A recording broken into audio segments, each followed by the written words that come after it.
Excelências,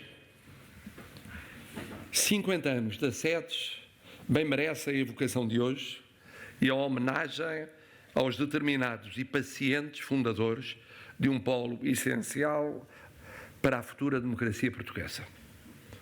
No final de 1969, tinha havido um assomo de mudança, a somar ao ingresso no governo dos chamados tecnocratas. A ala liberal entrara depois em São Bento. Marcelo Caetano ouvira setores e gerações diversas sobre o cenário da legalização dos partidos políticos. Acrescento aqui que tive a honra de integrar um desses grupos, onde estava o Sr. João Salgueiro, o Dr. Miguel Ramon Teles, o professor Freitas do Amaral, entre outros, e no fim o professor Marcelo Caetano, que tinha ouvido 10 grupos, este era o jovem, éramos jovens na altura, o Dr. João Salgueiro, concluiu, é o único grupo que defende a legalização de partidos e o avanço para a democracia. Todos os outros tinham-se oposto naquele período final de 1969.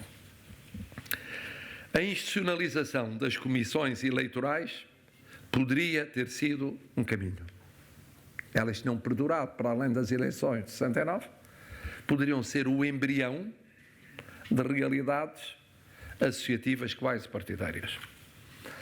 As expectativas, mesmo se limitadas e assimétricas, existiam, pelo menos quanto à integração europeia, quanto a um novo modelo de desenvolvimento, nomeadamente de política industrial, de descentralização do território e de seu ordenamento, e porventura alguma liberalização mais do que democratização do regime. Gorado, entretanto, no início de 1970, o cenário partidário imediato, ou a curto prazo, surgira para alguns, como hipótese alternativa, o caminho adotado pela SEDES. Daí o início do processo para a sua formalização na viragem para a primavera de 1970. Só que, entre esse ponto de partida e a aprovação político-administrativa, mediaram mais de 6 meses. E esses 6 meses foram o começo do refluxo do processo iniciado no outono de 1968.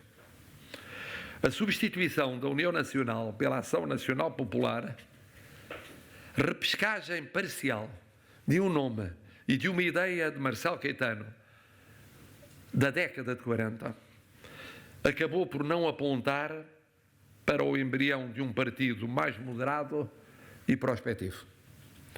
Pior, a saída de José Guilherme de Melo e Castro marginalizou uma peça-chave de 1969 nos convites à ala liberal e até em contactos com Mário Soares sobre um futuro pluripartidarismo.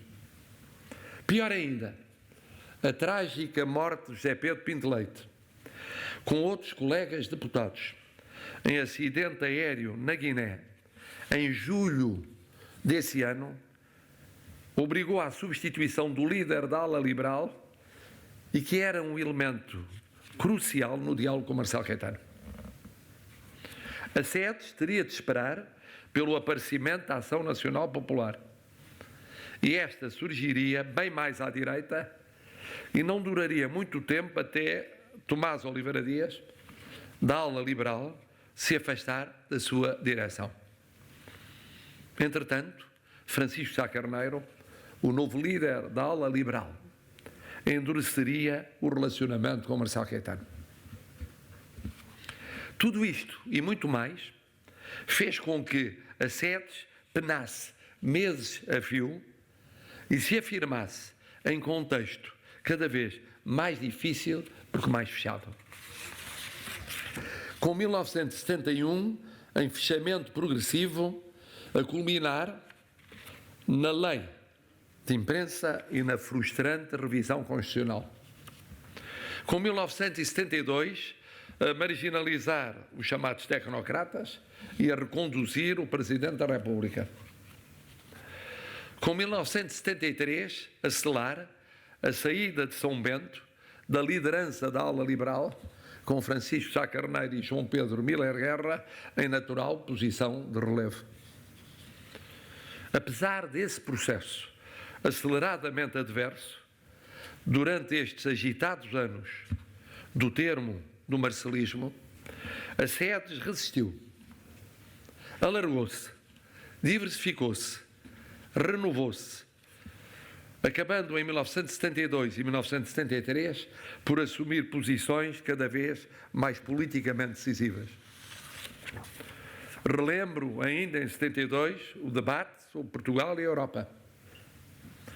E já no final de 1973, princípio de 1974, os colóquios em vários pontos do país sobre a ausência de participação política e eleitoral com Francisco Sá Carneiro, Rui Vilar, José Carlos Meg, em que tive a honra de participar. E aqui recordaria, em quase 2 anos de mandato, o esforço feito no seio das SEDES para unificar todas as personalidades e todas as sensibilidades que emergiam visando a transformação da sociedade portuguesa a partir do contexto vivido. Nesse Conselho Coordenador, com mérito, aliás, de António Guterres, como sempre um hábil negociador, foi possível reunir, com a sombra patriarcal de Rui Vilar, com a presença mediadora de Magalhães Mota, o verdadeiro expoente que corporizava a SEDES, João Salgueiro, com Francisco Sá Carneiro. Ele, durante tanto tempo, avesso àquilo que não correspondia ao seu apelo de intervenção política mais imediata. E esse Conselho Coordenador, como que prefigurou o que viria a ser não apenas uma área da futura democracia, mas 2 áreas da futura democracia conjugadas na mesma direção política, numa associação formalmente económica ou social. A SEDES convertera-se de um polo de mudança, inicialmente pela via do desenvolvimento económico e social e da integração europeia, num polo de intervenção política e depois em fator muito relevante na gênese da democracia portuguesa. Fazendo caminho, já o disse há pouco, para vários partidos políticos, em especial para um deles, o Partido Popular Democrático, fazendo a ponte entre os diversos partidos, em especial o Partido Socialista e o Partido Popular Democrático, mais tarde Partido Social Democrata, tendo ela própria SEDES uma representação autónoma no primeiro governo provisório e depois, mesmo sem essa representação específica, durante todo o período inicial da jovem democracia, fazendo de plataforma de sedimentação e mais tarde de renovação da democracia, como se viu no seu congresso em plena democracia, com abertura a partidos e parceiros sociais e com crescente apelo à cidadania não partidária para alargar e dar nova vida à base de sustentação do regime. Fazendo formação e pedagogia democráticas ao longo de décadas, com pontos altos em momentos críticos. Constituindo, também o disse há pouco, um exemplo singular de verdadeira associação política não conotada ou dependente, direta ou indiretamente, de qualquer partido. Por tudo isto, e muito mais, mereceu já por 2 vezes ser galardoada com a Ordem do Infante Dom Henrique e a Ordem da Liberdade.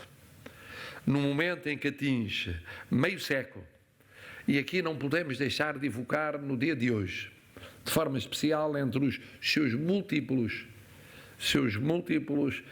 membros e dirigentes, além de Francisco Sá Carneiro, António Patrício Gouveia, os 2 desaparecidos tragicamente há 40 anos, ao homenagear os seus fundadores, nos quais, naturalmente, destaco o essencial João Salgueiro, lembrando sempre Maria Idalina, que o acompanhou nessa saga, entendo ser justo agraciar a SEDES pelo mérito incontroverso de serviço à comunidade, conferindo-lhe mais um galardão, o título de membro honorário da Ordem de Mérito, em nome de Portugal.